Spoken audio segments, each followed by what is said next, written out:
12th 2024 historic mandate తో chief minister గా CBN comeback ఇచ్చారు. వైఎస్ జగన్ రూలింగ్ ఏపీ ప్రజలకు ఒక నైట్ మేర్ లాంటిది. స్టేట్ స్పాన్సర్డ్ టెర్రరిజం ని తట్టుకోలేక స్టేట్ ప్రజలు చీఫ్ మినిస్టర్ ని చేంజ్ చేశారు. జస్ట్ ఇమాజిన్, ఇప్పటికిప్పుడు ఎలక్షన్స్ జరిగితే ఏపీలో ఎన్డీఏ అలయన్స్ కి అండ్ వైఎస్ఆర్సీపీకి ఎన్ని సీట్లు వస్తాయి? ఏపీలో ఎన్డీఏ అలయన్స్ గవర్నమెంట్ ఫామ్ చేసి 1 ఇయర్ కంప్లీట్ అవుతుంది. ఇప్పటికీ ఎలక్షన్ ముందు ఇచ్చిన వందల హామీలు పెండింగ్ లోనే ఉన్నాయి. ఒక పక్క సక్సెస్ఫుల్ గవర్నెన్స్ రన్ చేసామని చెప్పి సక్సెస్ సెలబ్రేషన్స్ చేసుకుంటున్నారు. At the same time policy implementation లో మాకు ఇంకాస్త టైం కావాలని చెప్పి ప్రజలకు రిక్వెస్ట్ కూడా చేస్తున్నారు. ఈ 1 ఇయర్ రూల్ లో AP deputy chief minister Pawan Kalyan role ఏ విధంగా ఉంది? డిప్యూటీ చీఫ్ మినిస్టర్ గా పవన్ కళ్యాణ్ ఫిట్టా అన్ఫిట్టా? ఈ 1 ఇయర్ లో రోడ్ అంటే ఏంటో తెలియని ఇంటీరియర్స్ కి రోడ్ లో వేశారు. బల్బ్ ఎలా వెలుగుతుందో తెలియని ఇంటీరియర్స్ కి ఎలక్ట్రిసిటీ ఇచ్చారు. ఈ 1 ఇయర్ లో మెగా డిఎస్సి జాబ్ క్యాలెండర్ లాంటి హామీలు పోస్ట్ పోన్ అవుతానే ఉన్నాయి. ఇప్పటి వరకు న్యూ గవర్నమెంట్ మీద చాలా కన్సర్న్ చూపించాం, కానీ 1 ఇయర్ కంప్లీట్ అయింది కాబట్టి ఎలాంటి కన్సర్న్స్ లేకుండా చాలా రా అండ్ అన్ఫిల్టర్డ్ గా ప్రతి ఇష్యూని అడ్రస్ చేద్దాం. వీడియో చాలా ఇంట్రెస్టింగ్ గా ఉంటుంది, ఎండ్ వరకు చూడడానికి ట్రై చేయండి. ఫస్ట్లీ మీడియా దాచిపెట్టిన other side of the governance ని అడ్రస్ చేద్దాం. ఈ 1 ఇయర్ లో ఏపీ గవర్నమెంట్ యూత్ ని విస్మరించిందనేది క్లియర్ గా తెలుస్తుంది. Job calendar, skill training centres, నిరుద్యోగ వృత్తి ఇవన్నీ పోస్ట్ పోన్ అవుతా వస్తున్నాయి. Of course mega DSC release చేశారు. అఫ్ కోర్స్ 9 లక్షల కోట్ల రూపాయల వర్త్ ఇన్వెస్ట్మెంట్స్ కోసం ఎంఓయూ సైన్ చేశారు. అఫ్ కోర్స్ 3.5 లక్షల కోట్ల రూపాయల వర్త్ ఇన్వెస్ట్మెంట్స్ ని ఎస్ఐపిబి ద్వారా అప్రూవ్ చేశారు. అఫ్ కోర్స్ 2 లక్షల కోట్ల రూపాయల డెవలప్మెంట్ వర్క్స్ ని ప్రధాని మోడీ స్టార్ట్ చేశారు. కానీ ఇప్పటి వరకు యూత్ డైరెక్ట్ గా బెనిఫిట్ పొందలేదు. యువగళం నిర్వహించినప్పటికీ ఈ సంవత్సరం యువత ఎక్స్పెక్టేషన్స్ కి గవర్నమెంట్ మీట్ అవ్వలేదు. ప్రాపర్ గా ఎగ్జిక్యూట్ చేస్తే నెక్స్ట్ 6 months లో ఏపీలో గవర్నమెంట్ సెక్టర్ లో కానీ ప్రైవేట్ సెక్టర్ లో కానీ కొత్త యువత వాళ్ళ జాబ్స్ లో జాయిన్ అవ్వచ్చు. స్టేట్ లో వాలంటీర్స్ ఇష్యూ కూడా ఒక కాంట్రవర్సీగా మారింది. వాలంటీర్స్ కి 10,000 రూపాయలు జీతం ఇస్తానని చెప్పిన సివిఎన్ హామీగానే మిగిలిపోయింది. వాలంటీర్స్ విషయంలో గత గవర్నమెంట్ తీసుకున్న కన్నింగ్ డెసిషన్ వల్ల వాలంటీర్స్ నష్టపోయారు. వాలంటీర్స్ ని రిక్రూట్ చేసుకోవడం నాన్ సెన్స్. ఎందుకంటే వీళ్ళ వల్ల స్టేట్ ఫినాన్సెస్ మీద బర్డెన్ పట్టడం తప్ప ఒక్క ఉపయోగం కూడా లేదు. కానీ పొలిటికల్ ఆస్పెక్ట్ లో సిబిఎన్ వాలంటీర్స్ శాలరీని 5,000 రూపాయల నుంచి 10,000 రూపాయలకి పెంచుతాను అన్నారు. అయితే స్టేట్ గవర్నమెంట్ చేంజ్ అయ్యే టైంకి వాలంటీర్స్ అఫీషియల్ గా విధుల్లో లేరు కాబట్టి వాలంటీర్స్ ని రిక్రూట్ చేసుకుంటే స్టేట్ మీద బర్డెన్ పడుతుందన్న ఆలోచనతో అండ్ మెజారిటీ వాలంటీర్స్ ఒక పార్టీకి ప్రోగా వర్క్ చేస్తారనే కారణాలతో ఈ గవర్నమెంట్ కూడా వాలంటీర్స్ ని డినై చేసింది. వాలంటీర్స్ ఇష్యూ వల్ల అర్బన్ ఏరియాస్ లో ఎలాంటి ఇంపాక్ట్ ఉండదు. కాకపోతే రూరల్ ఏరియాస్ లో 5 సంవత్సరాల పాటు వాళ్ళు ప్రతి ఒక్కరితో కలిసి నడిచారు కాబట్టి ప్రతి ఒక్కళ్ళలో గవర్నమెంట్ మీద నెగిటివిటీ స్ప్రెడ్ చేసే అవకాశం ఉంది. దీనివల్ల ప్రజలకు మంచి జరిగినా సరే అది నెగిటివ్ యాంగిల్ లో డిస్ప్లే అయ్యే అవకాశం ఉంది.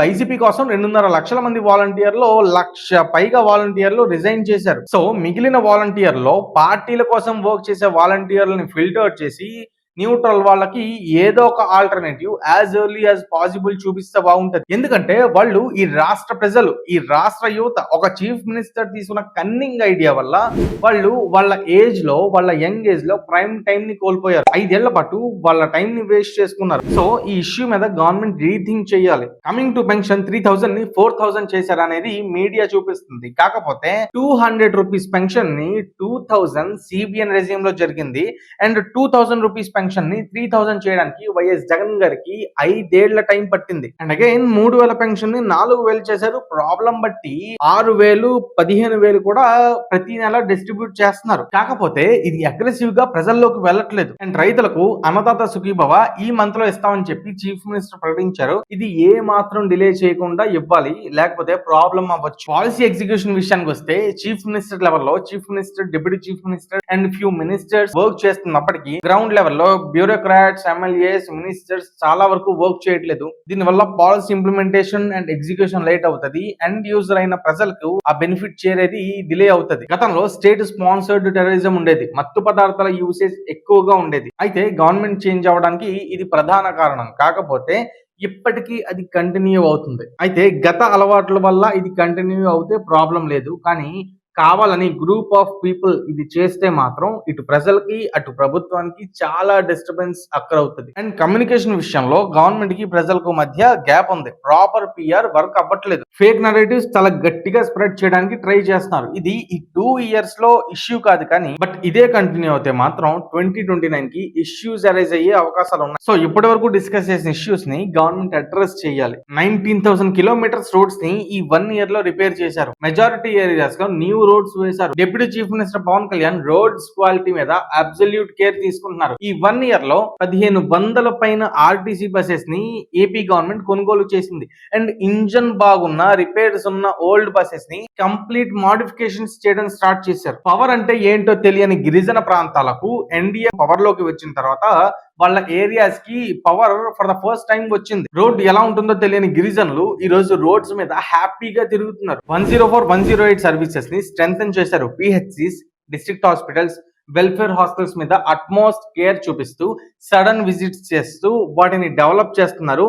ఆల్సో ప్రజల హైజీన్ మీద అట్మోస్ట్ కేర్ ని ఏపీ గవర్నమెంట్ తీసుకుంటుంది. పబ్లిక్ గ్రీవియన్స్ సిస్టమ్ డెవలప్ అయింది. ట్రాన్స్పరెన్సీ ఇంక్రీజ్ అయింది. ఒక సమస్యని Twitter, WhatsApp governance, online website ద్వారా ఎమ్మెల్యే, ఎంపీ, మినిస్టర్, జిల్లా కలెక్టర్ లేకపోతే డైరెక్ట్ గా చీఫ్ మినిస్టర్ ని కలిసి ఆ ప్రాబ్లం అడ్రస్ చేసే అవకాశం ఒక సామాన్యుడికి ఉంది. అండ్ అగైన్ ఆ ప్రాబ్లం ని ఆన్లైన్ లో స్టేటస్ చెక్ చేసుకునే విధంగా గవర్నెన్స్ నడుస్తుంది. బట్ కొంతమంది దీన్ని అలుసుగా తీసుకుని సాల్వ్ అవ్వని ప్రాబ్లం ని కూడా అయ్యినట్టు అప్డేట్ చేస్తున్నారు. దీని మీద గవర్నమెంట్ దృష్టి పెట్టాలి. Village secretariats, VROs, MROs offices ని డిజిటలైజ్ చేసి సింగిల్ ప్లాట్ఫామ్ కింద తీసుకురావడానికి గవర్నమెంట్ ట్రై చేస్తుంది. ఇది సక్సెస్ అవుతే ట్రాన్స్పరెన్సీ పెరుగుతుంది అండ్ ప్రజలు డైరెక్ట్ గా బెనిఫిట్ పొందుతారు. 2047 కి ప్రాపర్ విజన్ తో ముందుకెళ్తున్నారు. P4 మార్గదర్శులు, బంగారు కుటుంబాలు, skill census, quantum valley, YouTube academy, ప్రజా రాజధాని, AI university, sea planes, drone టెక్నాలజీతో టెక్నాలజీ డ్రివెన్ పాలసీస్ ని డిజైన్ చేశారు. వీటిల్లో యూట్యూబ్ అకాడమీ మీద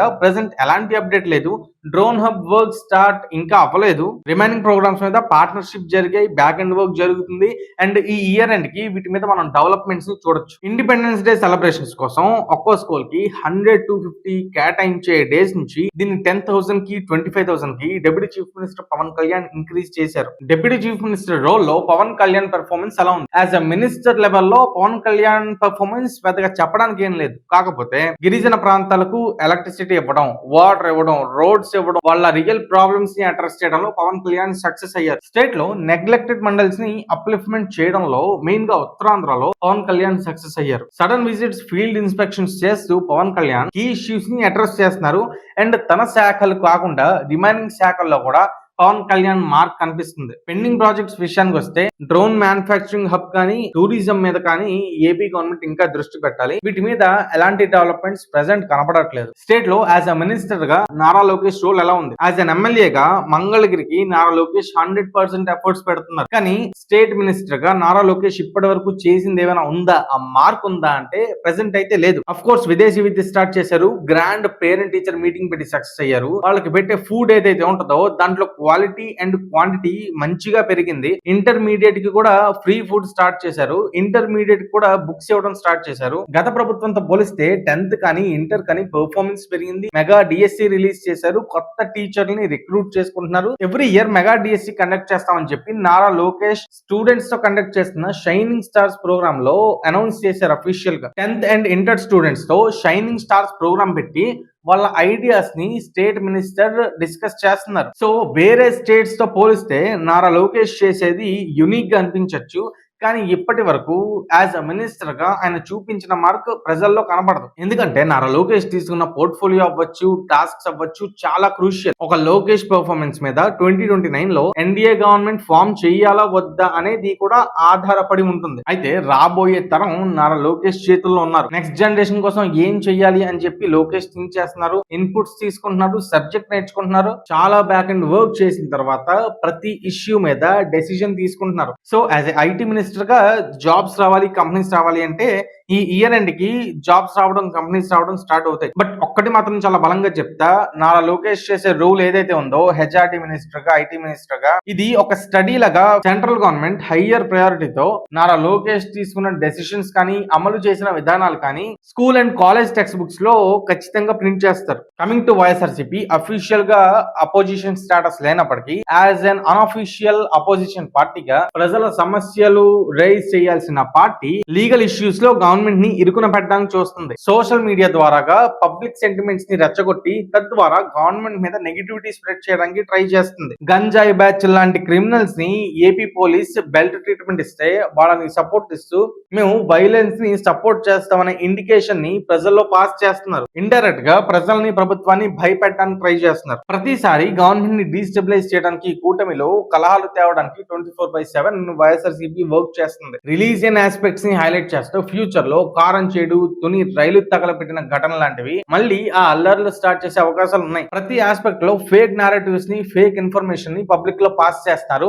దీనిపైన గవర్నమెంట్ ఎప్పటికప్పుడు ప్రజల్లో ప్రాపర్ పిఆర్ తో, ప్రాపర్ కమ్యూనికేషన్ తో కనుక ప్రజలకి నిజాన్ని తెలియజేయకపోతే ఇది సొసైటీలో చాలా పెద్ద ఇష్యూ అవుతుంది. ఓవరాల్ రివ్యూ మాట్లాడుకుంటే యాజ్ అ చీఫ్ మినిస్టర్ గా సిబిఎన్ ఒక 80% ఎఫర్ట్ పెడుతున్నారు అనిపిస్తుంది. Deputy CM Pavan Kalyan and Nara Lokesh 65 to 75% efforts పెడతారనిపిస్తుంది. కానీ కింద స్థాయి ఎమ్మెల్యేలు కానీ, కొంతమంది మినిస్టర్లు కానీ కనీసం ఒక 40% ఎఫర్ట్స్ కూడా పెట్టట్లేదు అనిపిస్తుంది. చాలా మంది నియోజకవర్గాల్లో అందుబాటులో కూడా ఉండట్లేదు. దీనివల్ల సీఎం స్థాయిలో వర్క్స్ జరిగినప్పటికీ ఎండ్ యూజర్ ప్రజలకి చేరేటప్పటికి ఎక్కడో అక్కడ ఇంటరప్షన్ జరుగుతుంది, డిలేస్ జరుగుతుంది, నెగిటివిటీ స్ప్రెడ్ అవుతుంది, ఫేక్ నెరేటివ్ స్ప్రెడ్ అవుతాయి. సో ప్రాపర్ ప్లానింగ్ తో వీటిని గవర్నమెంట్ కంట్రోల్ చేయాలి. Transparency, speed of governance, vision, execution, public connection, safety and security aspects లో గవర్నమెంట్ పెర్ఫార్మెన్స్ ని రేటింగ్ గా చెప్పాలంటే 5 పాయింట్స్ కి 3.7 ఇస్తున్నాం. పాజిటివ్ యాంగిల్ ఏంటంటే సీట్ ఎక్కిన మరు క్షణం నుంచి ప్రాపర్ ఎఫర్ట్స్ తో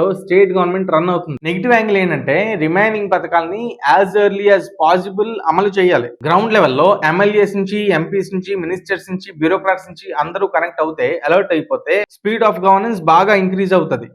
ఒక గవర్నమెంట్ రూల్ ని అనలైజ్ చేయడానికి 1 year అస్సలు సరిపోదు. కాకపోతే ఈ 1 year లో మిగతా స్టేట్ గవర్నమెంట్స్ తో పోల్చుకున్నా, గత గవర్నమెంట్ తో పోల్చుకున్నా ఏపీ గవర్నమెంట్ బాగా పర్ఫార్మ్ చేస్తుంది. కాకపోతే ఇక్కడ నెగిటివ్ సైడ్ ఎందుకు కనిపిస్తుందంటే గత గవర్నమెంట్ చేసిన ఆ స్టేట్ స్పాన్సర్డ్ టెర్రరిజం నుంచి ప్రజలు కోలుకోవడానికి టైం పడుతుంది. అట్ ద సేమ్ టైం ఈ గవర్నమెంట్ మీద ప్రజల ఎక్స్పెక్టేషన్స్ చాలా హైలో ఉన్నాయి. ఒక అమెరికన్ ప్రెసిడెంట్ మీద ఉండాల్సిన ఎక్స్పెక్టేషన్స్ ఒక స్టేట్ సీఎం మీద ఉన్నాయి. అట్ ద సేమ్ టైం ఇప్పటికిప్పుడు ఎలక్షన్స్ జరిగితే స్టేట్ గవర్నమెంట్ పర్ఫార్మెన్స్ ని బేస్ చేసుకుని చెప్తే వైసీపీకి 25 నుంచి 32 సీట్స్, ఎమ్మెల్యే సీట్స్ వచ్చే అవకాశం ఉంది. కాకపోతే ఇక్కడ అన్అఫీషియల్ అపోజిషన్ పార్టీ వైఎస్ఆర్సీపీని ఇంక్లూడ్ చేస్తే రాజధాని మీద వాళ్ళ స్టాండ్ మార్గపోవడం, వేశ్యల రాజధాని అని చెప్పి ఆ ప్రాంత మహిళల మొత్తాన్ని నిందించడం, గంజా బ్యాచ్ కి సపోర్ట్ చేయడం, తిరుమల మీద ప్రతి నెల ఒక ఫేక్ నెరేటివ్స్ ని స్ప్రెడ్ చేయడం, తిరుమల లడ్డూని ప్రాపర్ గా కల్తీ చేసినట్టు ఎవిడెన్సెస్ బయటికి రావడం, అసెంబ్లీ స్కిప్ చేయడం,